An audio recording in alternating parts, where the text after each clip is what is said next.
BBC. Hello and welcome to Witness with me, Louise Hidalgo, and the first of two programmes about the Six-Day War between Israel and the armed forces of Egypt, Jordan and Syria.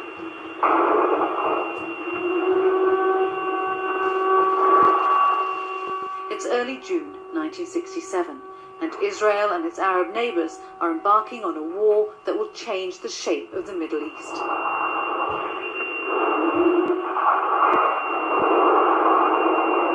Samia Khoury lived in a Palestinian neighbourhood of East Jerusalem with her husband and two small children. Jordan ruled East Jerusalem then and the West Bank, and the build-up of tension with Israel had been palpable. The day before the fighting started, Samia had been to a big family wedding on the Mount of Olives. Usually the area was bustling with Jordanian soldiers, but not that day. There wasn't one soldier around, and the whole area felt so eerie, you know. I went to pick up the cake from the Intercontinental Hotel and I could almost hear my footsteps. It was very, very quiet. The next day, Cairo radio announced hostilities had begun. At 8 o'clock in the morning, my father calls and says that the war had started. And he said, "You better pack and come over to Birzeit. My hometown is Birzeit. It'll be probably safer for you there." It really worried me. I felt, could this be another Nakba? I mean, I'm going somewhere else and then I can't come back home. So the first thing I did was pack the albums and the slides of the children. I mean, this is something that you cannot recreate. And I thought my husband was going to come with me. And then the last minute he said, "But I'm not going with you. We're supposed to be with the civil defense and we're staying here." And I said, "What civil defense? What do you have to defend yourself with or to defend the country with?" But he said, "We promised and we're going to do it." And then in 24 hours he realized it was a hopeless case. And your house was near a Jordanian army barracks, wasn't it? But the soldiers had already left, is that right? Yes, they were gone. There were two of them only, sitting there and trying to shoot at the planes that were raiding the area. And they kept the army busy for a while until they realized, that the game is over. They ran away eventually. On the radio, they kept giving us notices that, hold on, everything's going to be all right. In the meantime, everything was not all right at all. As the Jordanian army withdrew, the Israeli army moved in.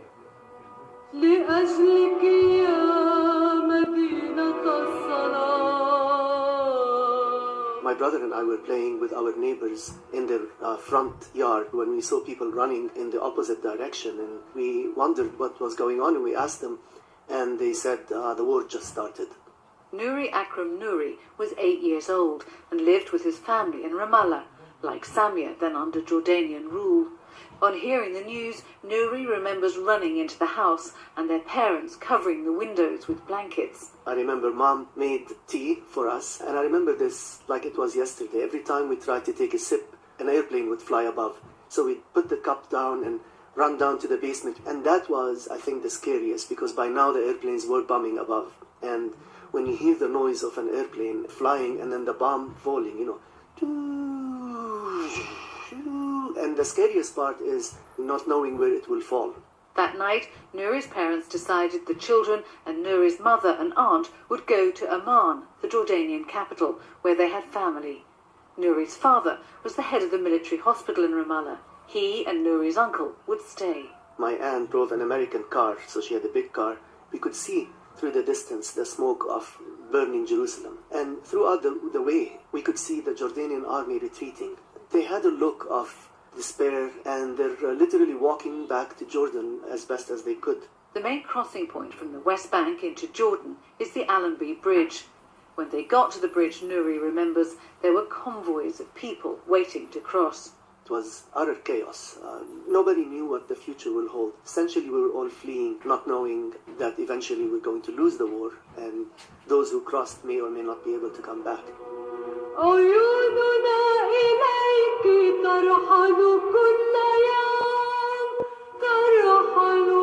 The memory of what had happened 19 years earlier, in 1948, was still raw among Palestinians. Then, hundreds of thousands of Palestinians had fled or been driven out of their homes during the fighting that surrounded the birth of the State of Israel. They thought they'd be able to go back, but they couldn't. Many lived in the refugee camps that sprang up afterwards. Palestinians call that time the Nakba, or catastrophe.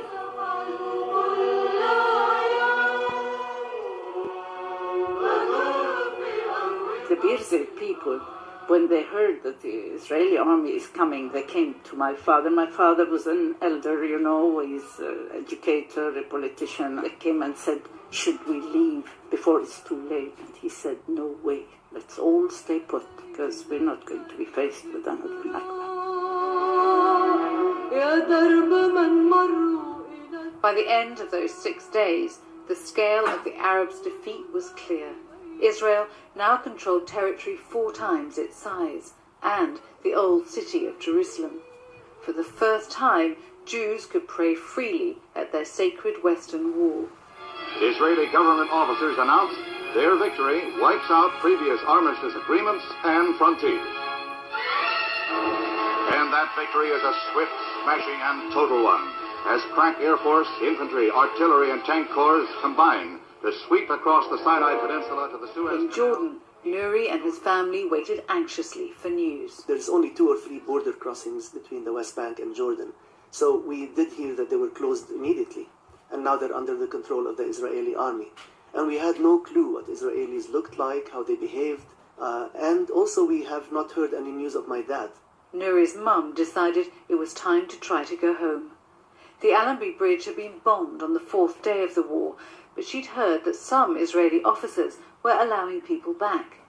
Nuri remembers the terrifying walk they made across the wobbling, blackened remains of the bridge, up the hill to the Israeli commander. And my mom said that she's from the town of Ramallah. She lives there, her husband is there, and she'd like to reunite with him. And he refused. He wasn't one of those that we were told, we'll let you go and they'll give you chocolate and juice. This guy saw that she was persistent, so he pulled his gun and said, you go back now or I'll shoot you in front of your kids.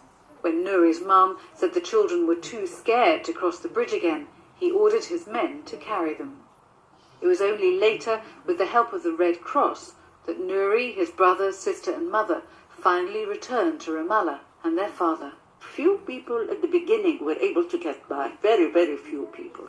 The army was all over, but still you didn't feel the pressure of the occupation immediately. And the first thing all of us did was to go to our homes in West Jerusalem. These were the homes in West Jerusalem and elsewhere that Palestinians like Samia's family had left in 1948 and not seen since. Samia calls that time after the war the brief honeymoon. We were so sure that this is going to be temporary. But the more time passed by, we felt so stupid. The everyday small things that you take for granted, this is what the occupation is about. It chokes you, chokes your thinking, your spirit. Samia Khoury still lives in Beit Hanina in eastern Jerusalem and is a trustee of the Palestinian University Birzeit, which was founded by her aunt in the 1920s. Nuri Akram Nuri moved to the United States in the 1970s to continue his education. Today he lives in Houston, where he hosts a blues program on the local radio. They were talking to me, Louise Hidalgo, for Witness, and next week we'll be hearing about the effect of the war on the Jewish community in Libya. This is the